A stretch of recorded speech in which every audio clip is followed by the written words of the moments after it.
Is it Alfalfa time? Oh, yeah. Who wants to go first? Bam. All right, fine. Up next, wanking. No. It's on that ball. He's gaslighting me. I know your gaslighting face. All of this is at me, by the way. It must I have be. a question. I don't remember any. What would you say that I said that triggered you so much? Now Steven's very upset. Oh. That's my favorite part. Fuck you. Absolute douche. Anyway, Absolute. we'll pivot to What was that? Like, what the fuck is going on here? What is that? It was a weird day. I've just been like fucking like just doing lines. What was the 6 times context a of night this? for like 10 years. It's just. Thank you for admitting that. I appreciate that. Yeah, I make bad decisions. It doesn't matter if you're a bad person. It doesn't matter if you go outside and punch that old lady in the face. Because everything you said sounds kind of reasonable. I don't know, like disagree with it. It was kind of like, you dumb bitch. Freedom isn't free. I had no idea you were so funny. Holy shit. Calcium Bagel in the Discord put together a hell of a clip of Steven talking to Steven. And we're going to put it up on the Alfalfa YouTube channel for everyone to enjoy. Oh my But God. it was a pleasure watching that. I think when I watched it, I lost my breath. I couldn't breathe. Just I'm laughing so responsible for at least 7 views. You can rewatch it. Yeah, this is one of the only things I'm allowed to watch, so can't watch related. anything else. Yeah. Yeah, thank you, Calcium Bagel. That was one of the best laughs I've had in weeks. Good belly laugh. Yeah, if you want to see it, check out our YouTube. But it's absolutely hilarious. And yeah, I think you might have a career in podcasting, honestly. I sure hope so. Keep It's up the good basically work. what I do for a living at the moment. That was so good. What was the song you were singing? Imagine, That's the obviously. Beatles. That was John the Lennon. Beatles? No, it's not the Beatles. It's John Lennon. Okay.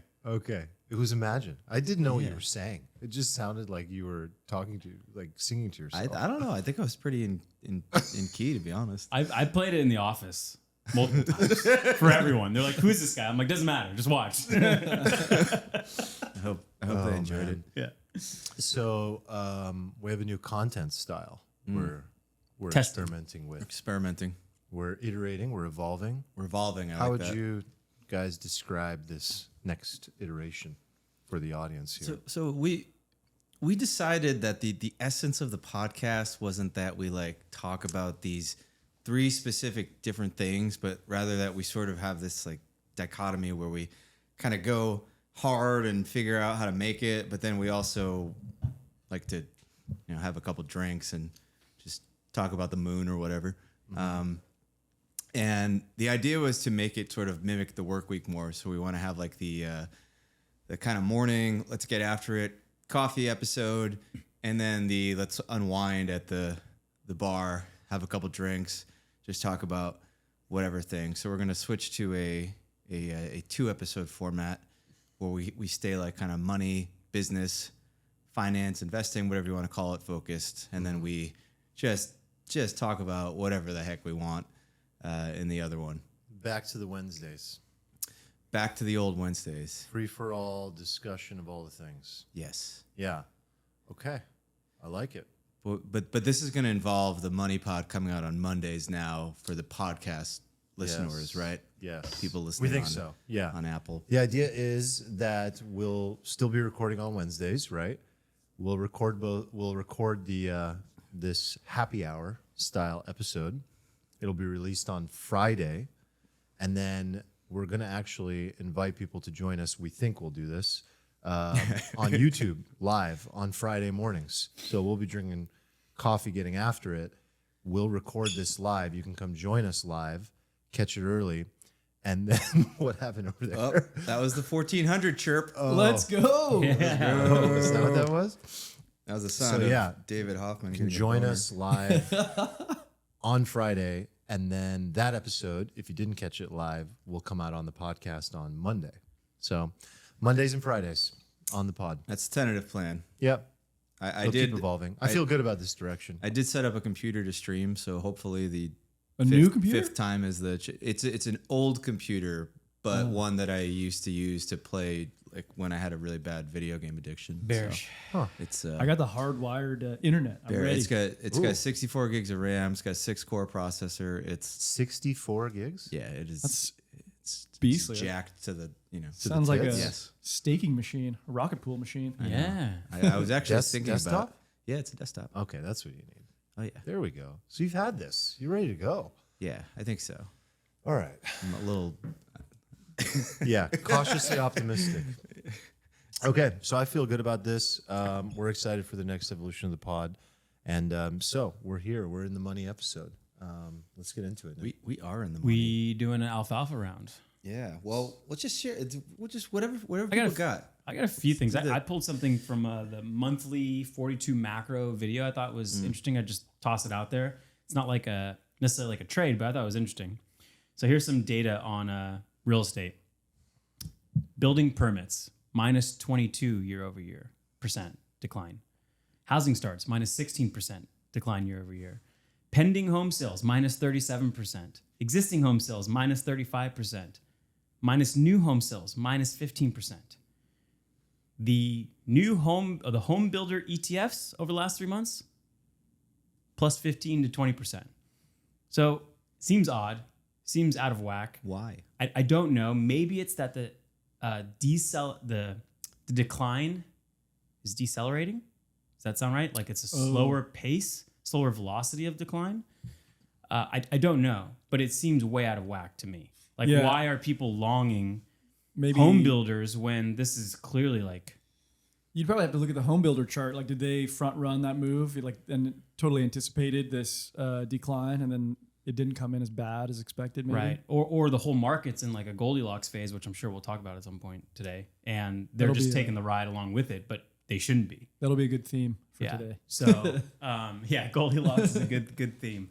Anyway, I thought that was interesting. And then another thing I pulled from it was net liquidity over the next few months throughout Q1 kind of looks roughly flat.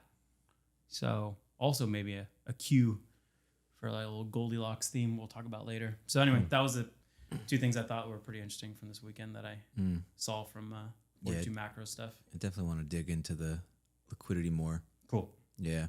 Anyway, anyone got anything else? Yeah, I got some stuff.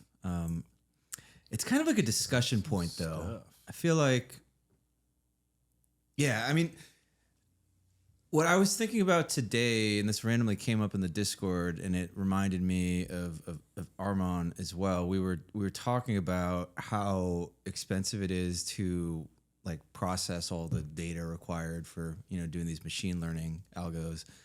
And then it reminded me of like all the kind of decentralized computing tokens that we lost our ass on back in like 2017 or whatever. The golems and the RLCs of the world and everything. So I was thinking like, is that going to be a narrative at some point? I'm not saying they'll work, but is that going to be a trade narrative, like decentralized computing to power all the processing of AI on the blockchain? Yeah, I mean, your engineers have talked about using old ETH mining rigs to. Yeah, It's kind of what you guys are doing, Yeah. right? Like doing it. you're using these like idle GPUs, right? And using them to process your stuff. Yeah. And he has them in his office, but the idea is that we can be more decentralized and have them in different locations that people can run for us, and we would just rent from those people without ever even needing to take ownership. And if we ever have one of these rigs go offline, there's another one there. So there you go. You have all these, you don't have a single point of failure, which is awesome. But what's the narrative? What could the narrative look like? The narrative looks like, hey, we need GPUs to do all this, that maybe there actually starts becoming like a worldwide shortage or something, or people think there's going to be a shortage. And then everyone's like, what do we do? And then we suddenly realize, hey, I remember all these coins that were doing this. The most interesting one to me was a token I almost traded the last bull run, and I remember it because I didn't buy it, and then it did like a 10x in 18 days. It's called Render. Okay. It's got like they got a great website. It's got all like it's got like J.J. Abrams on it, like all the advisors. It's just really nice pump scheme there. What's the token? RNDR? RNDR, like the chart looks. I don't know. It's like looks like it wants to. Accumulation phase. Looks like it's just been accumulating for but why- like a year. Why? Hold on. What's the current solution for that? Do people use Amazon Web Services to like do NVIDIA. Yeah. Well, like, because a lot of people aren't running their own GPUs, right? They'll like hire another company to do it. So Cloud. it's like the cloud. I mean, so ChatGPT Azure. is running on Azure. Yeah. As an example, maybe we'll talk about their investment in OpenAI at So some point. But yeah, for Steven's question, like, why would Is that how you pronounce that? how do you pronounce it? Azuri? Yeah. In my head? Azuri. Hey, paisan, let me get some of that Azuri. It sounds so much better in my head.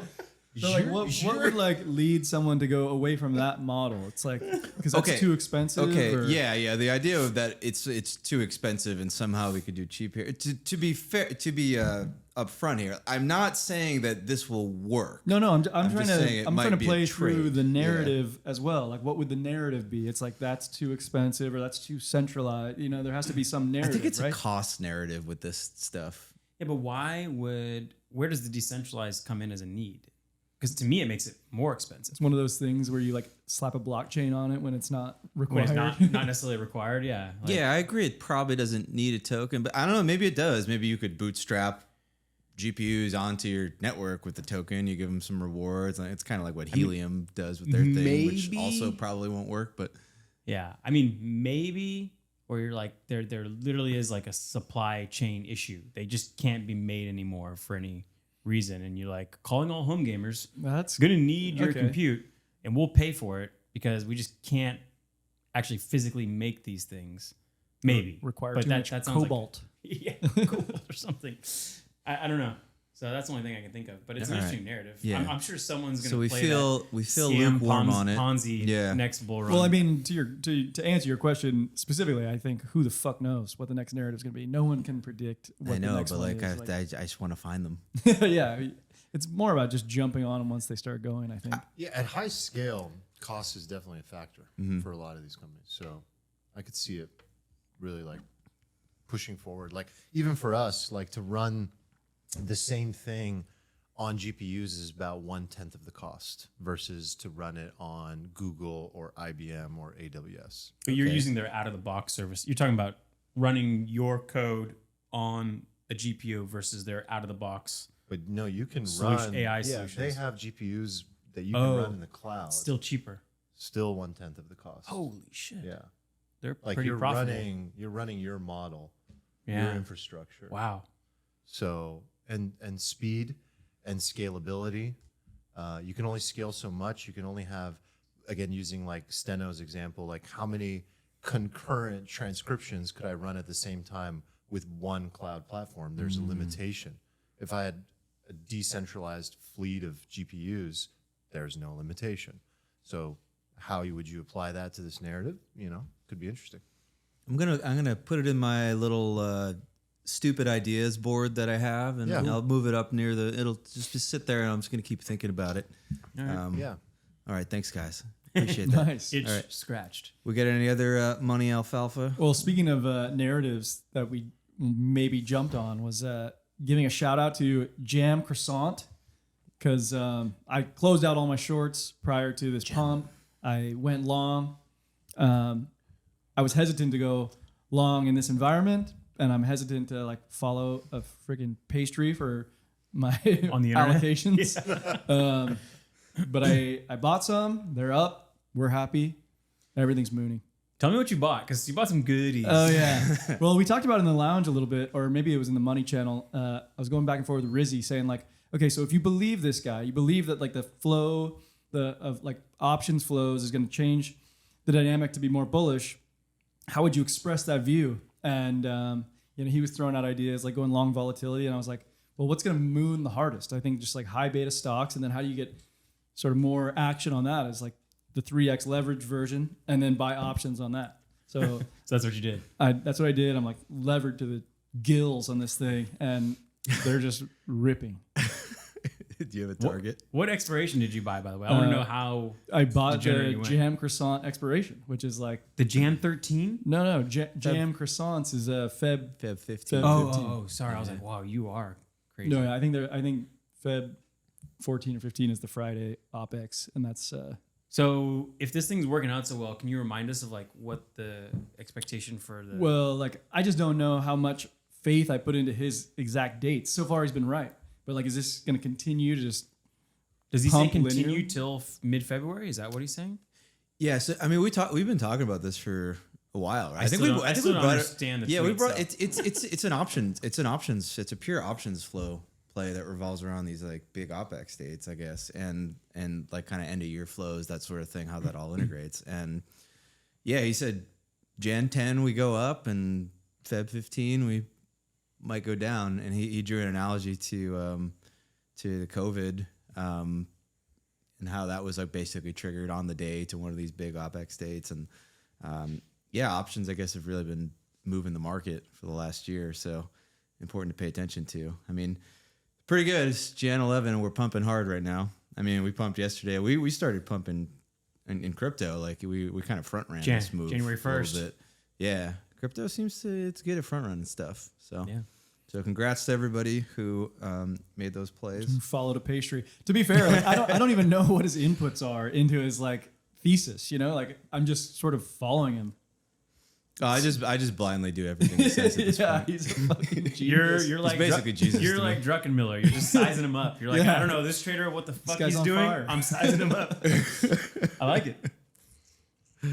All right, cool. So should we go back to what you were talking about? You talked about how we might be in a sort of I heard this phrase from Bob Elliott today. Actually, he called it transitory Goldilocks, and I love that. It feels like it.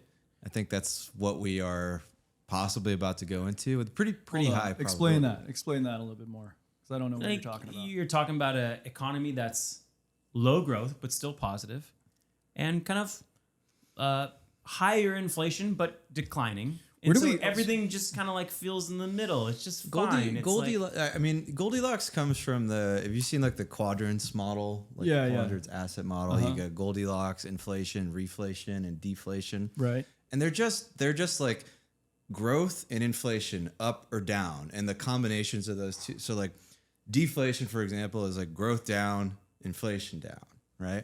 And Goldilocks is like growth up, inflation down. That's like mega bull so we're time. still growing, but inflation is we see disinflation, I guess, not. Yeah. So where do you see growth coming from in light of like all those numbers you read off in housing? We're seeing mass layoffs. I think it's still the same growth that we've been seeing the last 2 years. It just like the effect of the tightening cycle and interest rates just hasn't taken effect yet. Like, Well, it doesn't feel like this- it has, right? I mean, This God, I forgot who said this, but I was listening to him on actually it was on What Bitcoin Did, oddly enough.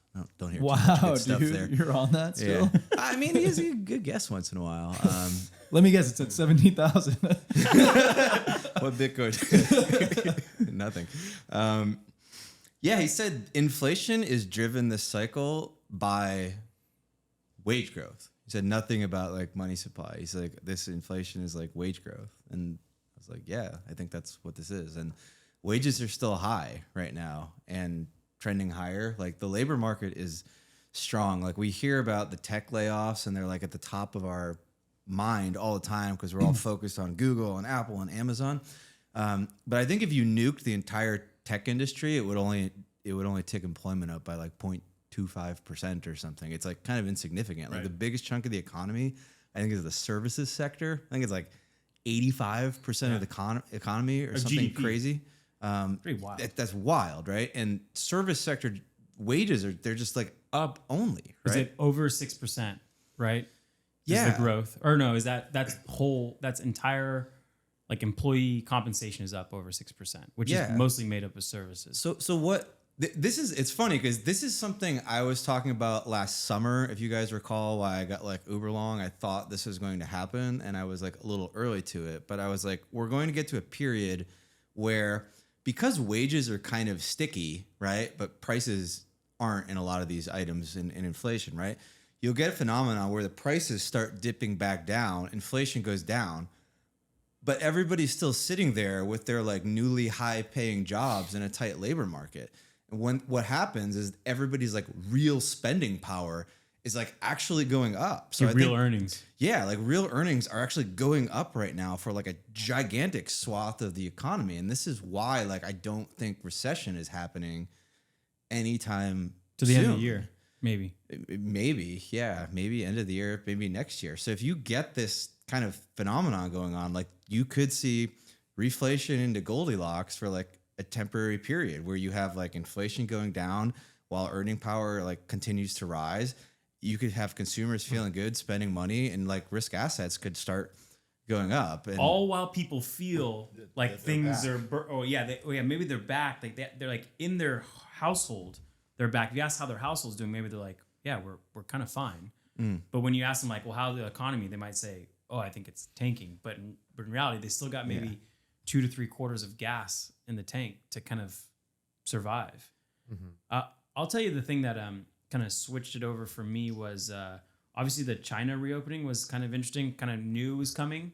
But, Felix Zulauf had said something that I thought was interesting. He kind of assumed that China could not do a bunch of stimulus because it would cause some wacky stuff in the currency markets. And I've seen that as a purchaser. I use yuan to buy stuff in China. So like the currency changes have a huge impact on how much we pay and how much the factories receive and whatever. So I kind of assumed that was a good point to me, that like they can't provide a lot of stimulus. But I have some quotes here from I think it's the party secretary of the People's Bank of China, confirmed that it was the Chinese government's priority to convert current total income into consumption and investment to the largest possible extent. PBOC will use financial policies to boost the income of people affected by COVID outbreaks to meet basic demands and enhance consumption. Moreover, the financial sector will develop products that will encourage home and car purchases. Oh my God. Lastly, he vowed to ensure monetary policy was more in favor of private firms to support effective credit growth. So they're basically like, we're going to throw the book at it. This is what flipped me. I mean, I've been taking a break from Twitter. I really want to like make a bunch of threads and talk about this. Because like if you look at my Twitter, it probably just looks like You could write them and say. Yeah, I don't know. I was just trying to like take a break. I was like, is this really important? But like I was looking back and us, we just like just package it up when we talk to each other. Yeah, I saw that and I was like, yeah, it's on now, I guess, because on top of this like flows, we were originally just playing this like flows trade. That's all I was playing, and like some reversion to the mean with it. Could be bigger, kind of nice, but now it's like China stimulus, and now there's like another thing we have to talk about too, which is that there's kind of like this looming debt crisis on the horizon here in the well, I don't want to call it a debt crisis, a budget. Maybe would you call it a budget crisis? Yeah, I mean it's the debt ceiling. The debt ceiling negotiation. Well, that happens every time it comes up, and then they just raise the debt ceiling. It's a non-thing. No, that's the thing. It's not. That's not going to happen this time. No, it's not going to happen this I time. don't know if you were following. Did you hear it took like something like 13 or 14 votes to confirm the Speaker of the House? Speaker of the House. Saw that. Okay, imagine that. Very like benign procedural thing for the most part turn into a fucking multi-day fiasco. Now, fast forward to the debt ceiling increase. They've already drawn lines. The Republicans said we are not going to raise the debt ceiling unless there are X, Y, and Z spending cuts. And the Democrats are like, we just raised the debt ceiling for your President Trump like 3 times without holding anything back. So you have the far right part of the GOP holding the rest of the House Representatives hostage. Isn't it true that McCarthy, and I don't know if this is true, I heard this, I haven't verified it, but didn't he basically allow some provision where like the far right Republicans could just come in and just take him out? He didn't like one person can come in and say we want a vote to remove you, and usually I think it's like a majority, and you need majority of the caucus. But anyway, I think this is mostly important. That's one of the rules. The most important thing is that in the House, the rules are redecided every Congress. Like there's a rules committee that can reset how committees are formed and how voting happens. Anyway, I think the reason this is important for a money discussion is that, it could affect net liquidity, right? Like it could keep liquidity in the market. If you can't raise the debt ceiling, the Treasury may not be able to and I may get the semantics wrong in this, but cannot issue more debt and pull it and suck liquidity out of the economy and put it back into the Treasury general account. So interesting little dynamic that might play out over the next few quarters. Yellen's sort of front running that right now, right? Which is why you mentioned how we're expecting liquidity to remain flat when we should be going down due to QT, right? But actually we've leveled off and we're going flat now, and that's because Yellen is she's draining the account. She's issuing new bills, right? And the other reason that's important is that because there's a shortage of bills, there's this negative spread between the Treasury paper and the reverse repo that's incentivizing money to stay in the reverse repo that would otherwise go out into the T-bills, where it is then kind of used as collateral for leverage, and it's just kind of pro liquidity, right?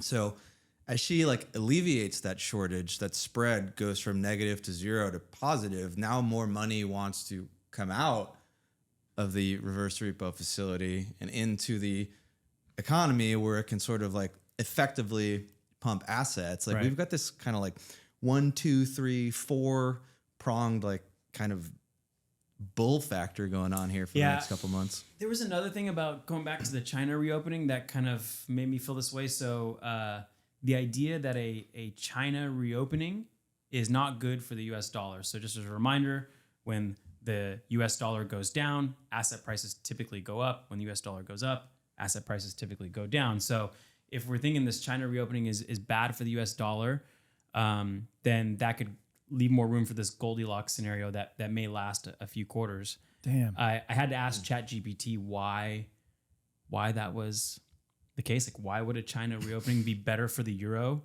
and not the dollar? And I guess Europe is more reliant on exports, and China's their second biggest trading partner outside the U.S. So them being open is a big freaking deal for the U.S. economy. Allows the central bank there to kind of tighten policy more, compared to the Fed. So if the euro goes up, that means the dollar kind of goes down. But it doesn't sound like they're going to tighten policy. It sounds like they're going to go pretty ease. I meant the European central banks, because if there's some economic growth, they can tighten policy right a little bit. But anyway, so you add up what you just mentioned, a dollar potentially declining.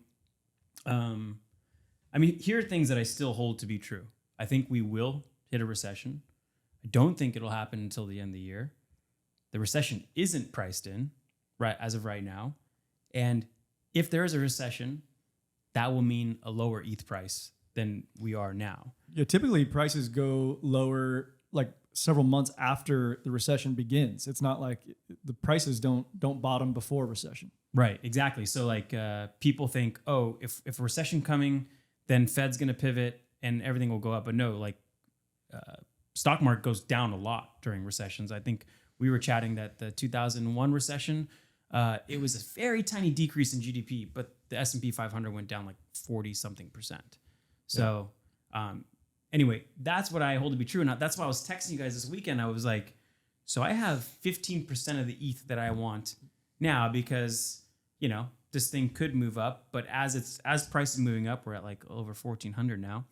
I was like, man, should I have a little more? Is that a sign that I should have more than 15%? And we were all in varying degrees. You were the heaviest in terms of how much ETH that you wanted.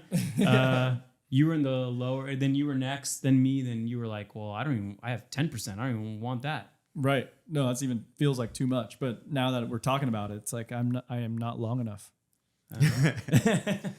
Yeah. So I don't know. 15% feels right for me, but I don't know.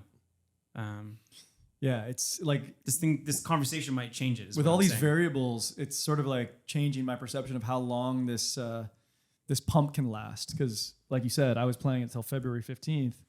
It's probably going to be months longer than that. Well, it's interesting because when you look at the chart, the 200-day moving average has been kind of like the resistance for the S&P 500 this whole time. It hits it, and then just bounces right down. It's like clockwork. I think it's been 3 or 4 times it's hit it. So we're at like 39.50. I think it's at 40.50. So we're 100 points away from it.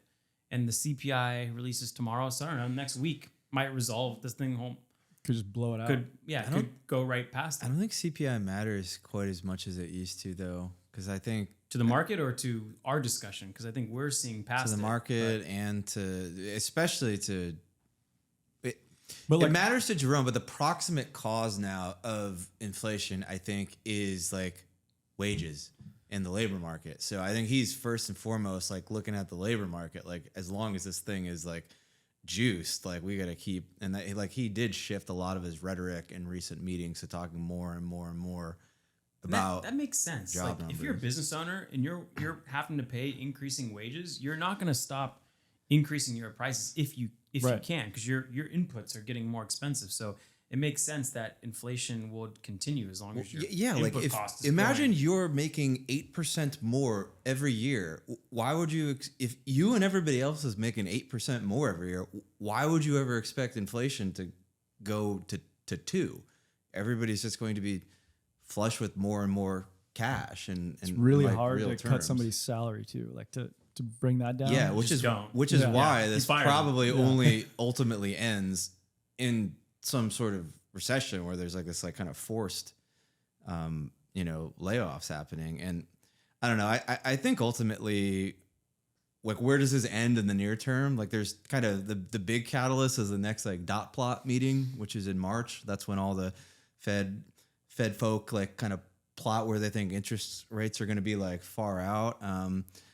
Like I suspect, and a lot of people who are smarter than me that I respect suspect that rates are going to go like a lot higher than the market is pricing in right now for a lot longer, and that would kind of be the predictable after effect if we end up having this kind of reflationary period where everything just starts going up again. Like we're going to eventually see probably a balance in inflation, and then the Fed's just going to have to really come out and lay the hammer down. And the harder they have to lay the hammer down, right? Like it just inevitably is probably going to end in pain, but just farther out than we think right now. That path seems pretty clear. Like if we have this reflation and they recommit that, like, I think the market's still pricing in a cut this year. Is that true? Yeah, I think so.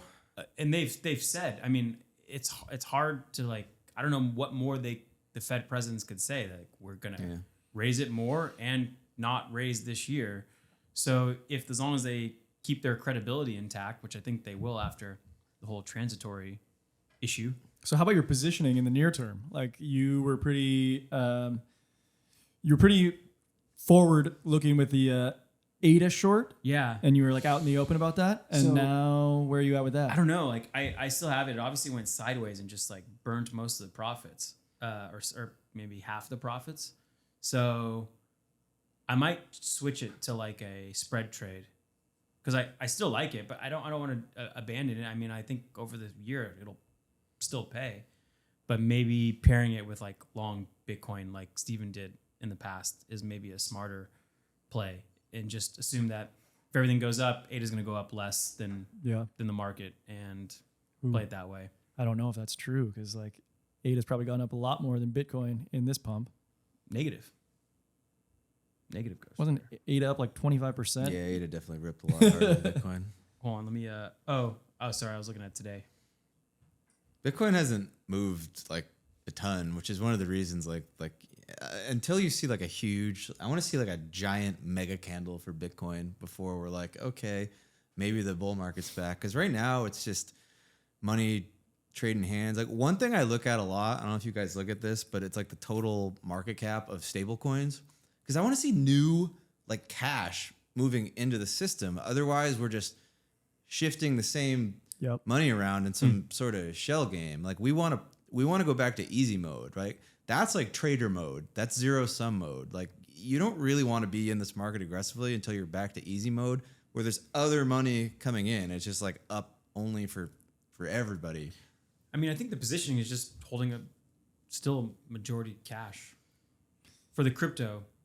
portfolio. Yeah, I think TLDR for people is like, yeah, like you want to be long now, cool, enjoy it. I think you probably want to err on the side of taking profits a little too early. I know that can be painful because sometimes this stuff like really runs up, but like, Okay, give a prediction on ETH price at the peak of this little this like mini bullish. Are you going to give one too? Yeah. All right. I'll say 1,600, maybe higher. Hold on, let me. Dude, we're gonna get a 1,600 by Friday. Man, 1,600. I'll say 1,600. Wow. Peak. Yeah, in the next like couple months. Yeah. I think it's. Well, I think it's. We just talked about how this could last 2 quarters. So Yeah. who knows? 1,600. Like 2K is definitely in play. I think a more reasonable target is like 17. I got picked any, 17 as the high of the year for ETH. I think so. Like I kind of like You want to stay to that? my wallet wants it to go higher, but my You pride. go 1,800 or $1, Bob. I'll go 18. Okay. 18. I even think 2K. Like I think 2,200. Like I think we could see this like, bull thesis come to play where people believe that like this recovery is going to be V-shaped like the other ones that they've experienced, and then they'll just get rug pulled. Well, I do like that this is above, ETH is above that kind of 20-week moving average, a 200-day moving average, as kind of meme bands that we talked about. It's definitely a meme. So it feels like almost less risky to buy it. Sorry, right explain now. the meme bands again. Like Yeah, what's I going on there? So Benjamin Cohen talks about on his channel like the bull market support band or the bear market resistance. It's band. always the 200. It's the 20-week moving average. 20 week. And the 20-week moving average is currently at 1340. It's important to notice he does look at it on a weekly basis, so not the daily. So this whole little thing that we're watching above 1400 could just be a little wick, Right. and it could close below it at the end of the week. But basically, in the bull markets, it basically goes above it, retests it, and anytime it's above it, it's considered bull mode, and anytime it's below the 20-week moving average, it's considered bear mode. So we've been below it since end of 2021, roughly. A whole year. Yeah, we had a few weeks above it or a few days above it, but so this might be like a Little breakout. breakout above it. Let's hope. We should also mention that people are maybe going to listen to this on Monday, and we have an inflation print Or tomorrow, maybe we'll release it right? on Friday. So after this conversation, maybe maybe. it's more important. Yeah, I don't know. We'll think about it. Okay. But this whole thing could be rendered. It's deliberating this process. Yeah. We're just like pontificating before this like very big number comes out that could just shred everything, So Well, most of what we say is wrong anyway. So that's true. You just got over saying that you think the number is unimportant. It's unimportant to me, I think, and to the year-long thesis. yeah, it's important, but it's not the most important thing anymore. I think. Those are my thoughts. Anyway, do you guys want to talk about one more thing? You want to? Can we talk about the talk about Ondo finance thing? Yeah. Let's talk about that, and then is- we'll wrap it because I wanted to touch on this. I think we can talk about the other thing next week. That's cool. It's not time sensitive. I forgot what the other thing was, but yeah. Okay. Yeah, we're just gonna do some NFT chatter. It can wait. The JPEGs aren't going anywhere. Cool.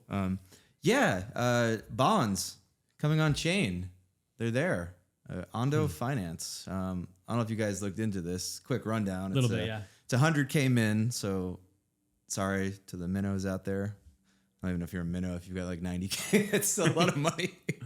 But it's like, a lot of money. 100K min. You have to KYC. But it's pretty cool. You get access to 3 different funds. You get a short-term U.S. Treasuries fund, like a short-term corporate bond fund, and then some sort of like high-yield junk type fund. What could go wrong with that one? Yeah. We'll keep going. We'll talk about it after. Yeah, I mean that's basically the TLDR. Your interest is tokenized, so you get a tokenized representation of your share in it, which is cool because you could theoretically transfer it. You have to transfer it to other KYC'd individuals, I think. You can whitelist it for particular smart contracts. So I think there is the possibility that this could become like collateral and certain, which would be great. Like if I could have a like 4.5% yielding like U.S. Treasuries position on chain and then use that as like collateral to do stuff with. Like That's big. that is like This is So I think big this to is me. really cool. I mean, I would prefer it not to be KYC and minimums, and I think that'll eventually happen. But I think in traditional finance, aren't treasuries the most common type of collateral because Yeah. you get an 80 to 90% release against it. You can borrow against up to 90% of the value of the treasury, and you still earn interest. So yeah, it's epic. We're bringing the most common type of collateral in the TradFi world to crypto is pretty. Can I pretty ask a fun. couple questions about Ondo specifically? Yeah. Is this like only for U.S. based investors, or is it like is anyone restricted? There is the don't AML know. stuff, so I don't know if anyone's restricted, but you have Just to like do the anti-money laundering Syria and pass. stuff. Yeah. Okay. And then, do you get paid coupons in USDC or? So you get the tokenized version of this thing, Mm-hmm. and what they do is, as far as I understand it, is they reinvest any dividends. I think those typical ETFs that they're investing in, like for example, the short-term treasury one, I think has a monthly dividend. Yeah. And they're I taking think that they monthly all dividend do. and reinvesting it back in. So basically, you should get Higher, more out when you redeem. You should get it's like a more. pool. Yeah, and I think the rate is like 4.6% currently. Yeah, the top line, and this brings me to one of the downsides of this. So they're basically using other custodians to like for example, the short term, like corporate investment grade fund is like a PIMCO ETF. So they're facilitating you having basically like a tokenized PIMCO ETF. So then you get 2 layers of fees, PIMCOs Yeah, and so Ondo. you're paying on that one, you're paying 0.35 to PIMCO and another 0.15 on top to Ondo. So you're paying 50 bips on a Not ideal. bond fund. So this which makes is not sense. ideal. This makes sense for crypto whales, like early guys that got into Bitcoin and ETH super early, have a ton of money on chain and not a ton of money off chain. That's because like otherwise you would just go to PIMCO. If they want to. There's a massive market in between people who have stables. I think they quoted something like 100 billion in stables. But like think about it, like if you want to get yield, the only way is to go into these like Ponzi schemes and try to find the most conservative Ponzi scheme when you might be happy with 4%. Or I don't think you would even consider putting an ETH and then staking it. That would seem dumb. Yeah, to put in a I was volatile basically asset. the target market for this. Like I have like effectively like a doxed wallet that I don't care about being KYC. That is Right. like, uber transparent with taxes and everything. And like I just had money sitting in stables and I wanted it there for like the generalized utility of having it on chain. And then eventually I just capitulated. I was like, this is worthless. I can't get any yield. And I took it all out like couple weeks ago and to put it in like bond ETFs basically. I kind of wish you got the dividends though. Like paid. Like paid out to you. Same. Which is fine because they're essentially just taking your stables, turning to cash, putting the ETF, Right. and then I wonder if churning it back. becomes tax advantage in some way, like if it all accrues to the token. It can. Probably not. That would be like an insane like mega billion-dollar loophole if that was like a thing, I think. So probably not. Yeah. Well, I guess what I'm saying, I just want to be clear. There's no reason to bring in fiat dollars to invest in this thing because No. you would No. rather just do the traditional finance Yeah, version. absolutely. Yeah, absolutely. But They're trying to target that 100 billion that's just sitting there. The crypto pissed. whales. Yeah. Yeah. it's the first step in I think like an interesting world where we probably have like a hybrid of like kind of doxed KYC wallets and then stuff we want to keep anonymous, and then we'll be able to do stuff that I think has like really high utility on the KYC stuff to us. Like maybe we can tokenize our house and like all of our assets and just do like a lot of interesting stuff with it there. And then also kind of live in like the crypto world. But like I think it's really cool. I think great it's like step. a first step. I have a question. Do you think this makes new projects riskier or less risky? Because if you bring a risk-free rate of 4.5% on chain, people who are gonna like say, "Hey, invest in my token and get an 8% yield," you'd be like, "Why? Yours could go to zero, lose 20%, lose half its value. But you I get still have 4.5% risk-free." Smart contract risk here. Like you could still go to zero with this. True. Yeah, I don't know what the guarantees are on like smart There's contract no like risk or anything. FDIC insurance on this. Yeah, I don't know, but It's still, it's a similar effect we talked about with ETH like a while ago, where like what happens to all the yields in all of these pools if everybody can kind of like lever up their ETH staking and get 8%? Like, why the hell would you ever LP? yeah, I guess there's like 2 risk-free rates that matter. Yeah. But what about a real one in crypto? I think that's important because. Yeah. But does it weed out all the shitty project because they're like, well, no one's going to invest in our project or care about a 6% yield, or does it push people further out on the risk thing and be like, you know, I think here's a 20% yield. It raises the tide for everybody. If I mean, if past history is any indication, it wipes everything out. I think In a good way? In a good, I don't necessarily think you want a bunch of frothy projects doing like this like obtuse financial engineering to basically trick people to invest in kind of like Luna-esque sort of mini Ponzi schemes, worse than Luna. Can I ask one follow-up question on the junk yield? Yeah. Do you have it in front of you? What's the APY on that? Like 8.5%, I think. 8.5. Pretty juicy. But isn't those junk yield spreads like, isn't that how you measure like when an economy is like declining? So if you're expecting like a heavy recession, one of the first things that does is like, you know, mid cap companies who can't afford their like 9% interest anymore, like fail on that debt. And Yeah. so I don't know. I think you could look up. You ask ChatGPT how often the coupon gets paid on junk bonds. I think it's most of the time. Okay. Like I looked at the fund. The implied default rate probability of the portfolio was 2%. yeah, it's like Which is pretty high in bond world. Yeah, I but just- like junk bonds yeah. aren't like junk. It's just like And it's also remember not that's- like entirely in junk. Like these things are invested in a kind of variety of stuff. So like if one sector just goes belly up, the entire thing probably doesn't go to zero, you know? Just reminds me of the Big Short scene when the Mark Bauman character just like gets up in the middle of the mortgage broker or real estate conference and it's like asking about default rates. What is the current default rate right now? Anyway, something to keep in mind. Bear market things, talking about investing in bonds on chain. yeah, Good times. I like it. All right, cool. stuff, guys. Anything else anybody wants to throw out there before we call it a week? no. All right, awesome. That was a fun discussion, boys. I guess we will see everybody in the next episode. All right. Yes. Later. Later.